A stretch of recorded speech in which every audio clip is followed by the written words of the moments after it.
Welcome back to another edition of Competitive Edge Podcast. So today, I'm super excited. Those of you who know my story with my dad being a psychologist, I love studying psychology, the brain, how things work. I didn't even know what brain coding, mental mapping, all these things.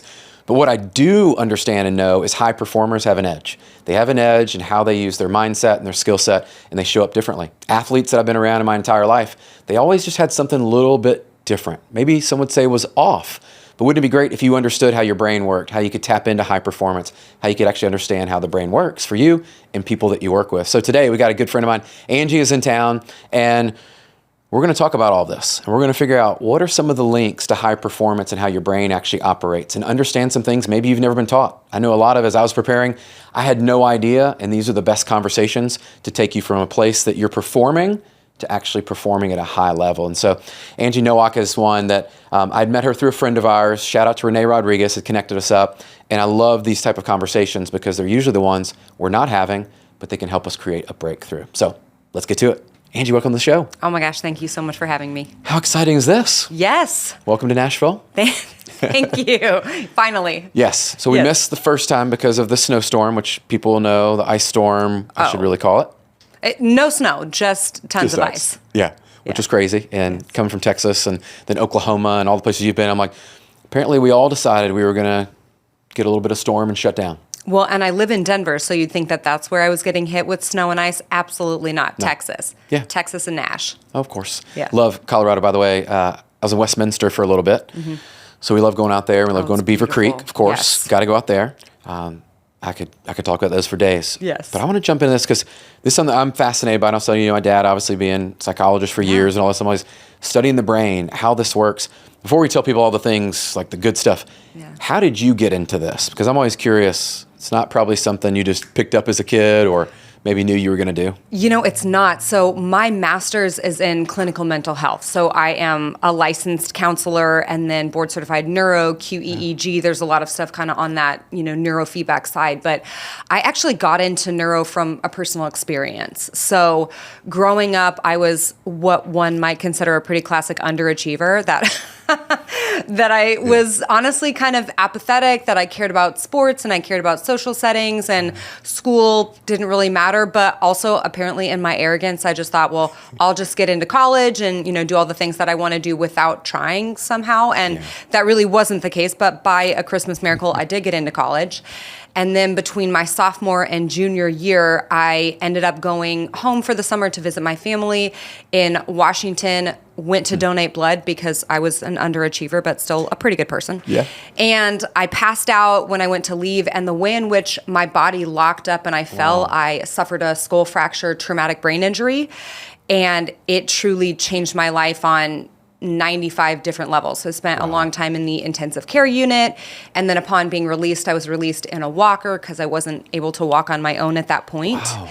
And truly, whether you believe in God or the universe or whatever that is for you, it was God for me, very much opened my eyes and kind of truly saved my life and gave me a different passion in a different direction.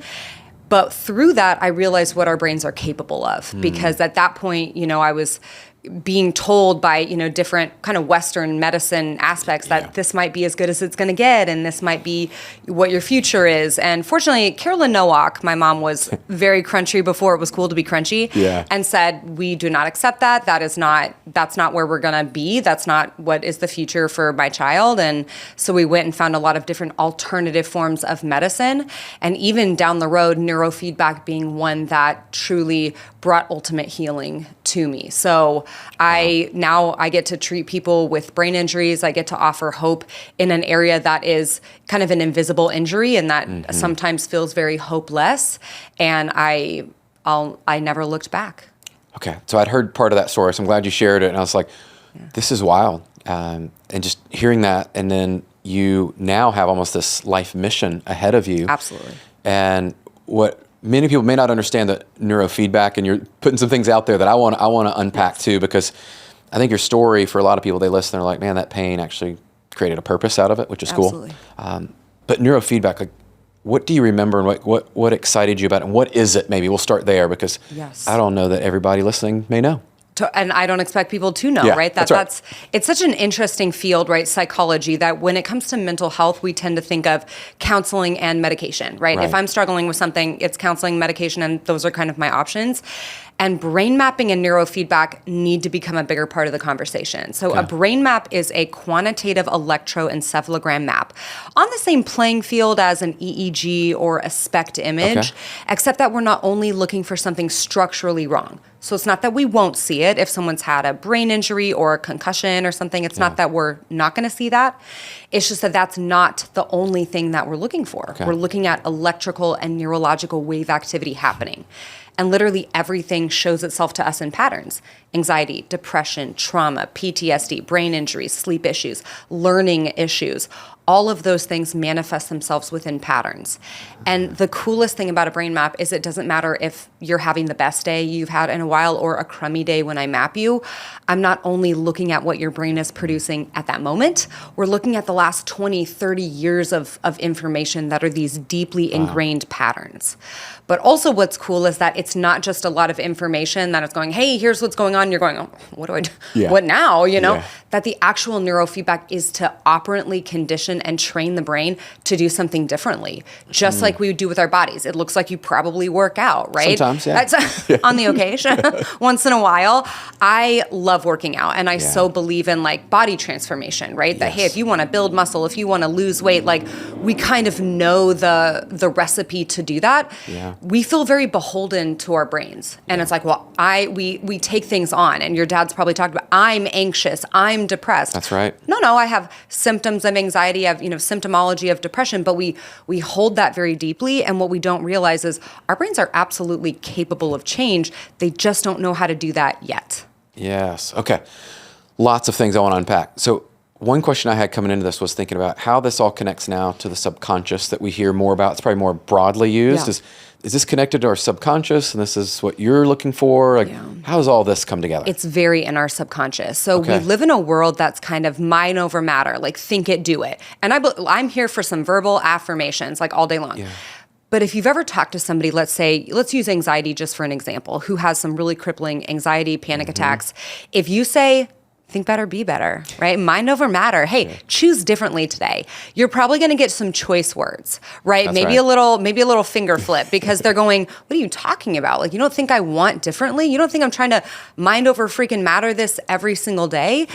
That's not what it's about, right? If you break your leg, are you going to mind over matter heal that bone? Probably not. Probably we need to put a cast on it. Probably we need a little PT, and then it can come back. Let's PT our brains. So neurofeedback really is that operant conditioning. It is reward-based training, teaching the brain to create new patterns. Think about puppy with treat, right? Tell a puppy to sit, you give it a treat, it repeats the behavior because it wants the reward stimulus. Eventually we take away the reward and it still knows how to sit, as now that's a new pattern in its brain. So with neurofeedback, we're giving forms of operant conditioning, reward training, lights and sounds and action on a TV screen through headphones, but through exterior forms, not putting electrical stimulus in, telling the brain, yes, good job, when it's doing what we're asking it to, and that's not exactly it when it's not, and creating those new neural pathways based off of reward. Oh, I love this. So this is where people talk about you can actually rewire your brain. Rewiring the brain. Which I was one of those like, man, what is this? What is this all about? What is this woohoo voodoo weirdness? Yeah. And I love what you're saying too. It's like, yes, affirmations will take you so far, and it'll give you a little shot like dopamine. You might feel good. And I'm here for it. But lasting change is where we need to lean. That's right. So in today's world, I love your take on this, as we've got so many things coming at us. I feel like, we've got smartwatches, phones, TVs, things coming all over. Are you seeing an increase in people of really struggling to manage all of that with their brain is just on constant overload? Our brains are so overstimulated as a culture, it's honestly unbelievable. There's a book called Dopamine Nation. Yes. It's incredible. If you haven't read it, read it. It's really about the dopamine epidemic in our country, that we are constantly stimulated with dopamine. And we believe that we need it all the time, right? That log into your phone, you need 50 different ways to be congratulated and stimulated.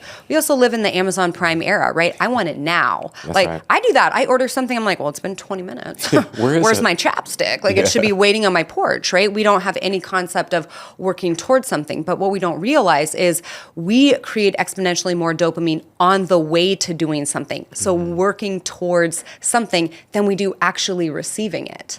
So you're right that we're so overstimulated and we believe that we have to have things right now versus having to work towards it.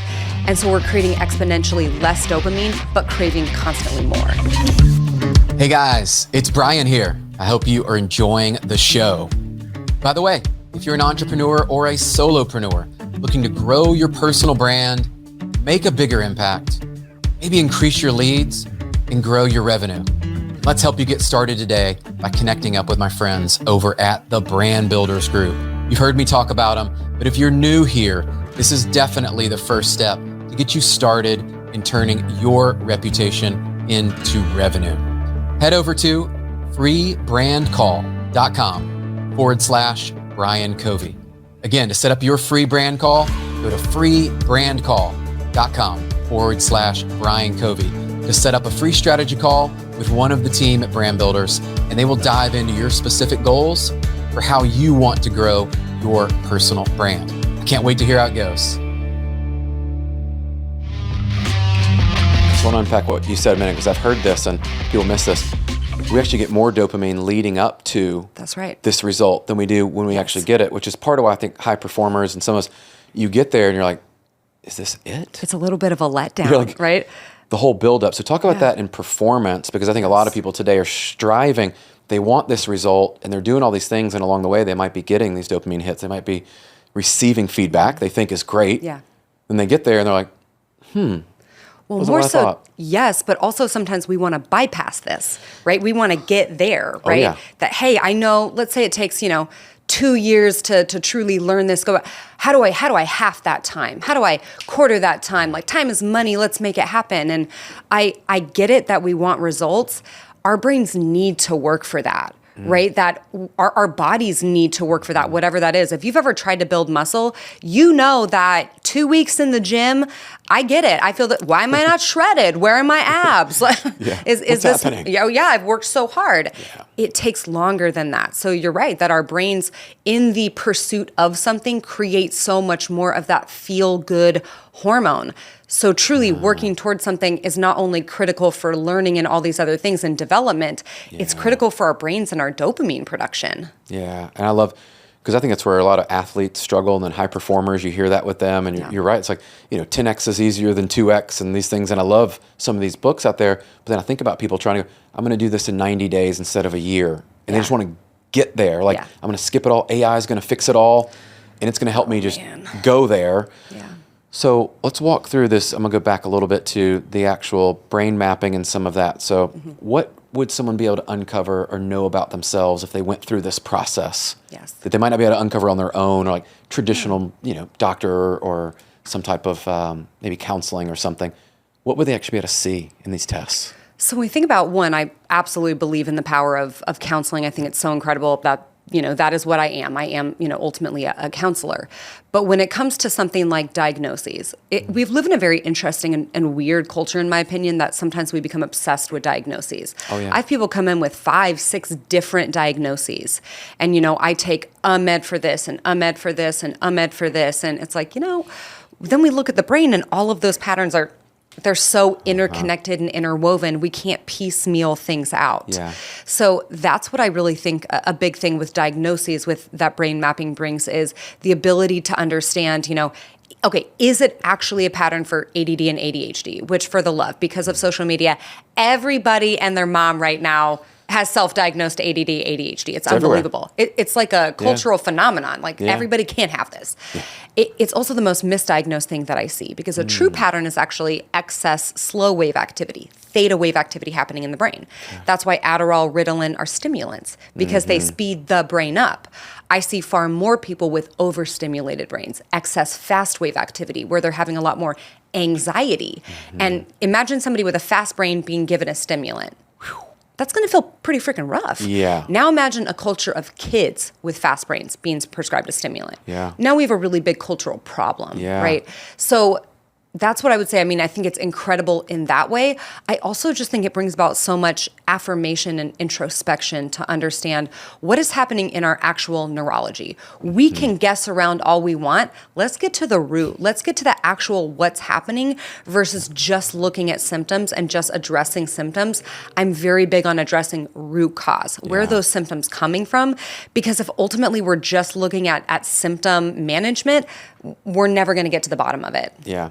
Much like health and fitness always says, Yes. dive into this a little bit deeper. You'll find what's there. Yeah. Now, can these tests be done any age, or is there like specific ages they need to wait until they're a certain age to do it? I would say generally 5 is my youngest kind of cutoff. Okay. And reason for that being, I need them to be to the age of bribery. If I cannot bribe you to sit still for a brain map, we have a problem. I had a mom one time, 3-year-old. She was like, my 3-year-old can do this brain map. She was Houdini. She literally made me, I was like, this 3-year-old can definitely do it.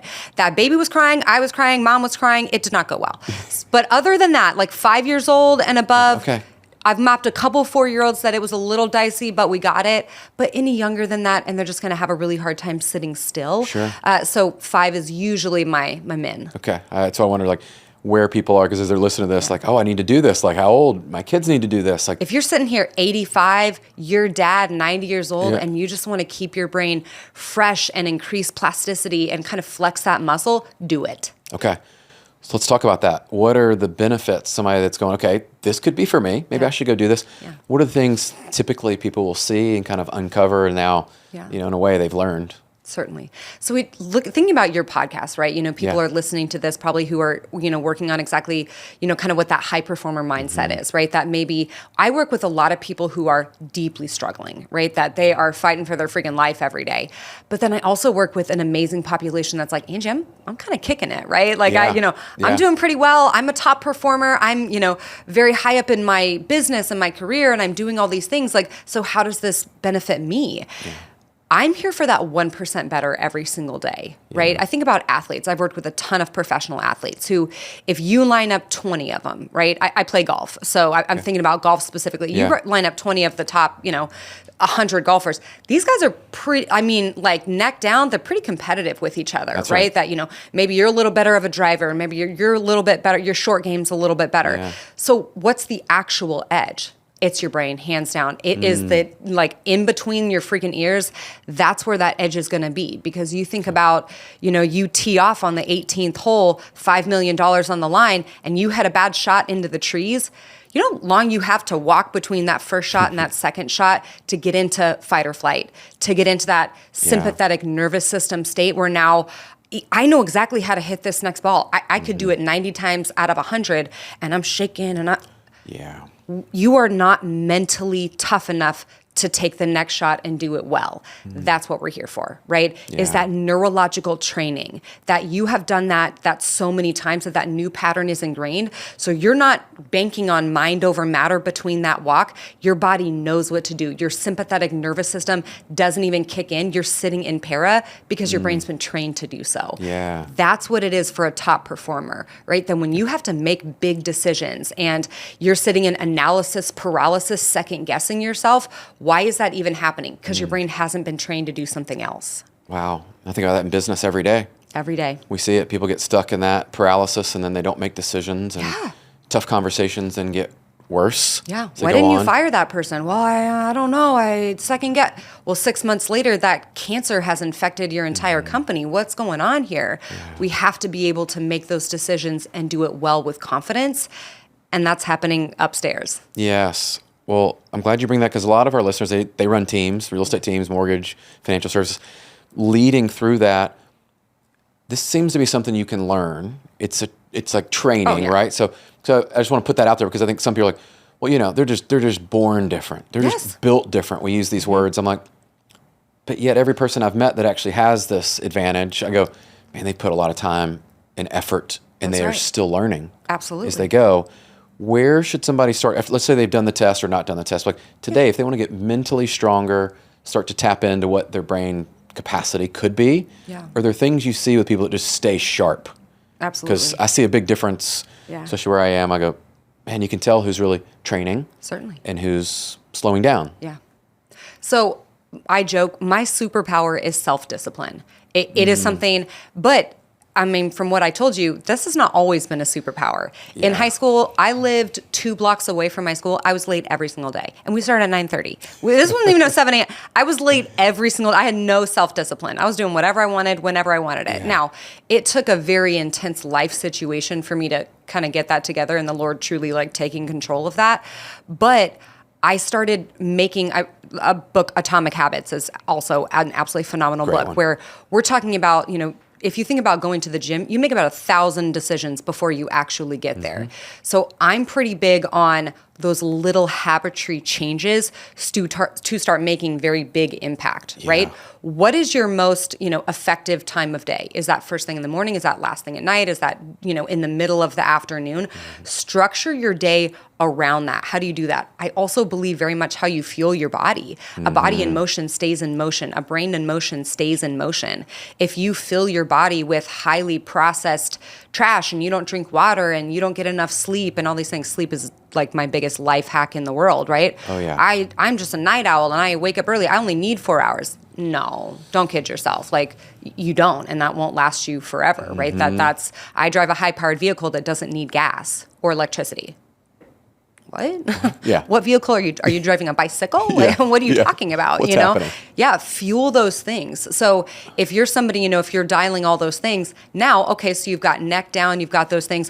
What are you doing to increase plasticity in your brain? One of my favorite longevity hacks is puzzling. You heard that right. Puzzling, not on your phone. Don't mistake, that's not phone puzzling, a physical puzzle in your house. Okay. Put out 1,000-piece, 500-piece puzzle, do a couple pieces every single day. It increases cognition, memory retention. All of these different things are happening that seem kind of basic and kind of easy, but it's something that as we get older, we stop doing. Oh, I love that. So puzzles and not on your phone. Because That's right. I've moved to, I do some stuff on my phone that I'm like, LinkedIn has some, trivia and stuff on there. I'm like, And there's man. nothing wrong with that. I know. But puzzling is better. But puzzling is better. Okay. Well, which is good because my wife loves board games. Heck yeah. And puzzling.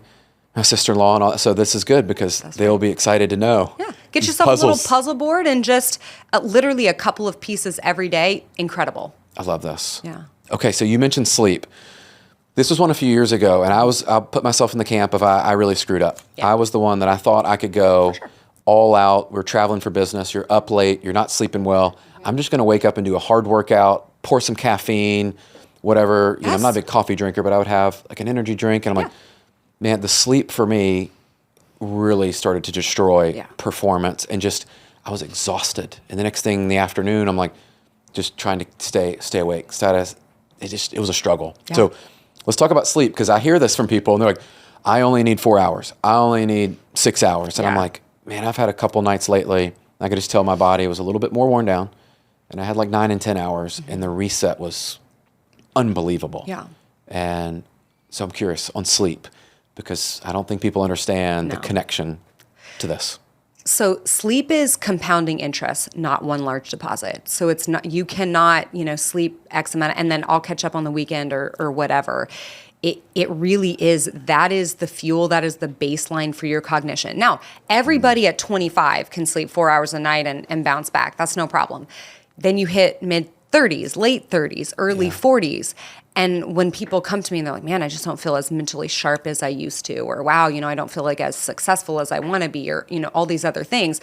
The very first thing I look at in a brain map and ask questions about is sleep. And whenever we see these other aspects of cognitive decline, 90% of the time it is sleep related, that there's a big sleep component going on. Now, for some people, it's that they have been going so hard for so long that their brain has shifted into that fight or flight state where their sleep is trash. And they'll, well, Angie, I can't sleep. I just don't sleep well. Well, yeah, you've trained your brain to be on all the time. So then you lay down to go to sleep at night, and rather than your brain downshifting, down regulating, your brain's like, I'm about to solve the world's problems. That's right.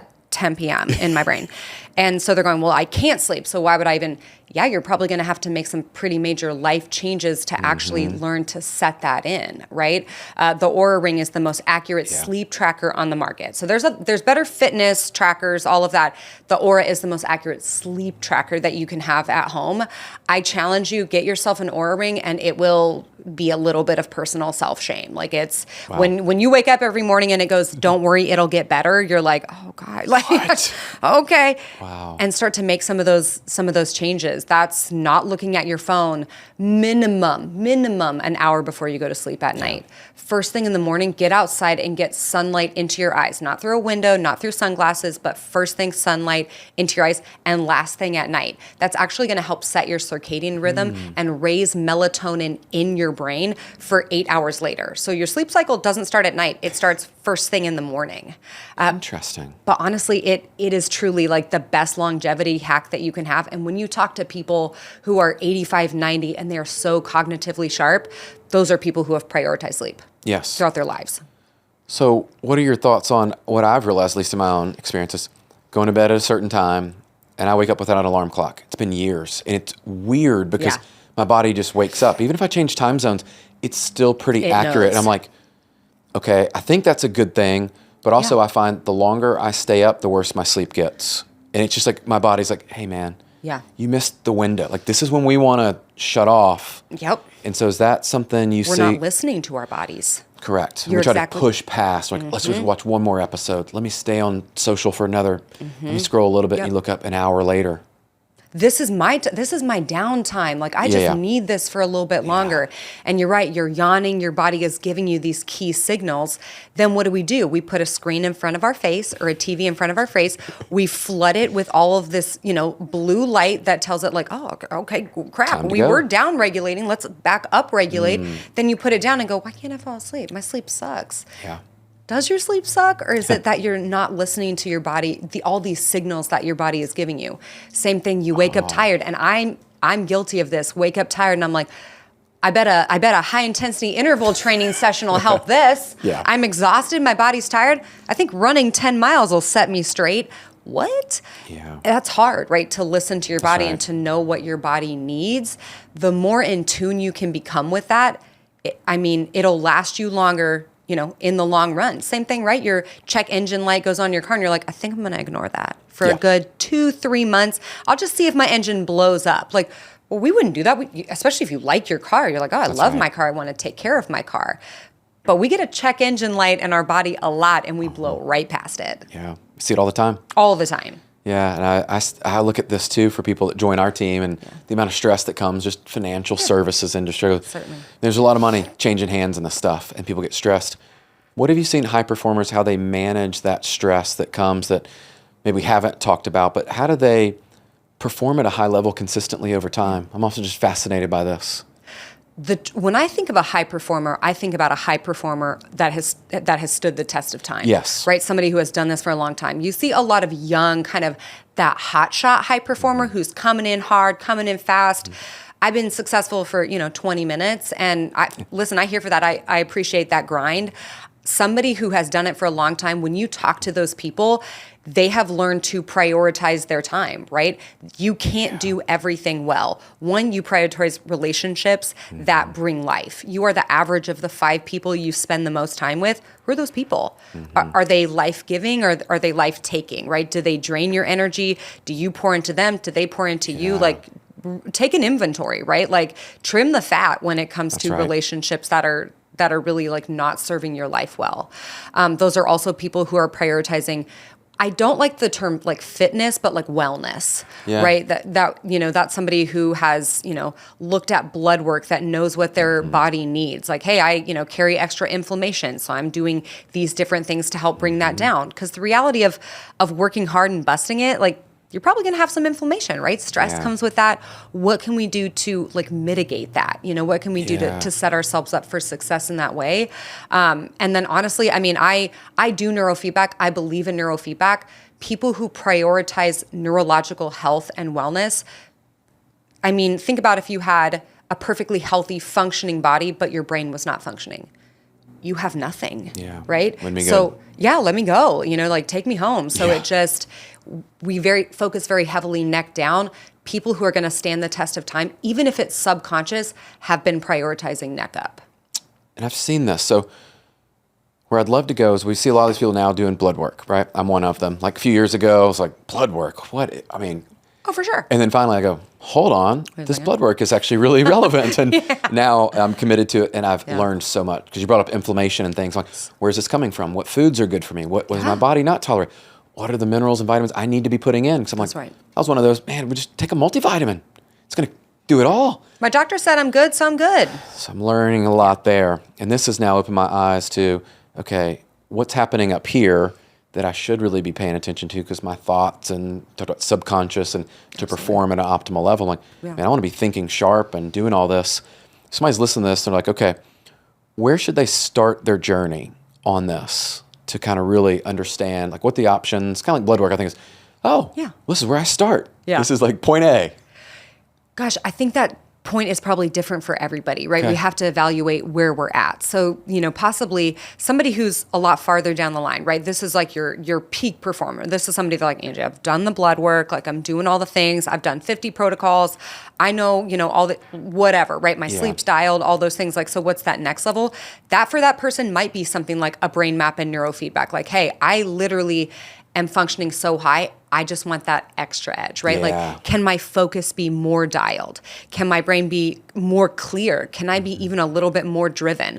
We think about, this is 2026. Like, we have the ability to do that, to shape and to train our brain. Somebody else might be like, Angie, I swung by chicken filet on the way home and crushed like a waffle fry and, a 20 pack of nuggies. Okay, for you, yes, that might be like, let's just take a basic look at like how you're fueling your body, right? Yeah. Let's take a look at kind of, truly like baselines of health. That might be some blood work. Like, let's get a really good idea of like where we're even at. And when I say blood work, I'm pretty big into functional medicine as Western medicine, right? Your traditional doctor, can they run blood work? Yeah. And if you are not straight up diabetic, they're probably like, you're doing good. You're not on your deathbed. That doesn't probably mean you're winning. That's right. I'm here for, okay, this doesn't necessarily make sense, but also let's say financially, you're like, Angie, I don't have $10,000 to spend on, a functional med doctor. Go get regular blood work done, but ask for a full hormone panel. Ask for, your C-reactive protein to be tested. That's an inflammation marker. I would put that into ChatGPT and I would give it the most specific functional wellness prompt and have it analyze that for you. And, I'm actually like, I'm on the, fence of like, AI is the future. I'm not going to fight it. And also I think it's ruining our brains. But for that specific thing, fire it up and let it talk to you about, okay, here's the high points. Here's what we're looking at that's doing really well for you. Yeah. And here's some areas of improvement. And then what can I do about that? I love that. And I did that with my blood work because I've got a functional doctor and we moved that direction a few years ago. And I was like, wow, this is a game changer. And then I still even put it in a chat. I'm like, hey, I just had the conversation. Here's what my doctor's telling me. I'm putting this in. What else am I missing? Yes. What did they maybe not tell me that, or I didn't hear or understand? Totally. And I got very basic for me of like, okay, these are the foods. These are the calories. That's right. These are the things I need. And there's been this big shift of no alcohol for a lot of people. And I'm in that camp of like 3+ years. And I wonder too, that's right. What's it doing to my liver and my brain? Is there things maybe about that? People are listening and wondering, because I've got a lot of friends that listen to this. I know that are like, they've stopped drinking and they're like, and I'm seeing a lot of results. Is there a connection to that? Absolutely. I figure. There is no benefit to alcohol, and nobody can come at me with red wine, antioxidants. Eat a blueberry, because in one blueberry, there's like 900 times what you would get in like a glass of red wine. And here's the deal. Everybody has something, right? I actually had this conversation with a friend this afternoon doing some brain maps on her and her husband. And I believe that everybody has a toxic cup. This isn't science. This is literally just Angie's opinion. So opinion time with Angie. Everybody has a toxic cup, and you choose what you fill that toxic cup with. Maybe for somebody, that's your occasional fast food, right? That is seed oils. That is like, but you're like, listen, that's what I want, right? Like occasionally I just want this. For Angie, that is a little bit of Botox. Come for me. I'm sorry. I refuse. That's what I want, but I'm not going to eat any of the other stuff. It is organic. It is raw. It is all of the other things. So I'm like, I want my toxic cup to be filled with that tox. For somebody else, it might be, once a month that you just having a nice little drink, right? Yeah. Maybe that's your thing. That 90-10 rule, if you're 100% all the time, like that's going to be one, kudos. I don't even know you, but everybody has something, but there is, just know what you're getting into. There is no health benefit to alcohol in any way.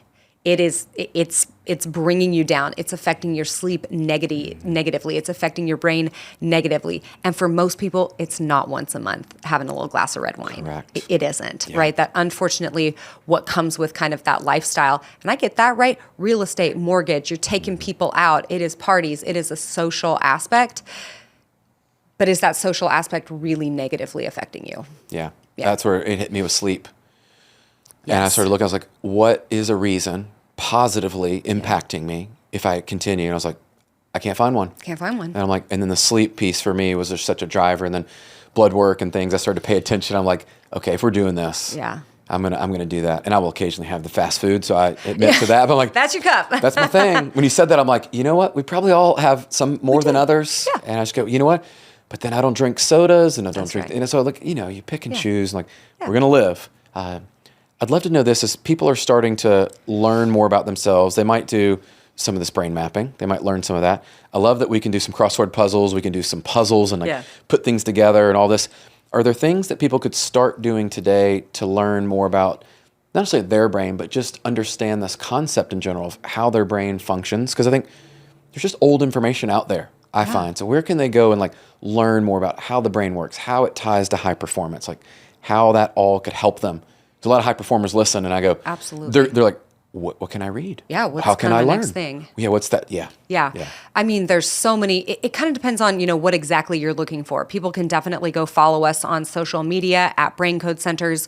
We not only talk about neurofeedback, but we talk a lot about just brain health, mental wellness. How to prep your brain. Rachel and I give away a lot of just kind of free information, as I never want it to cost someone something to learn and to understand their brains better. Right? We do a lot of little brain hacks. One of my favorites that I love to talk about is called bilateral stimulation tapping. So if you are ever in a stressful situation, if you're with somebody and you don't necessarily want them to see you tapping, you can tap on your legs. If I'm trying to go to sleep at night, I tap on either side of my head. Bilateral stimulation tapping actively disrupts the stress signal in your brain, taking you out of sympathetic into parasympathetic, literally without doing anything cognitively. So literally it's tapping on either hemisphere of your brain bilaterally, one after the other. Wow. It's my absolute favorite hack. So if you're in a tumultuous situation, if you're feeling really stressed, tap it out for 2 minutes. You will very physically feel that change happening. So definitely you can follow us, on Instagram.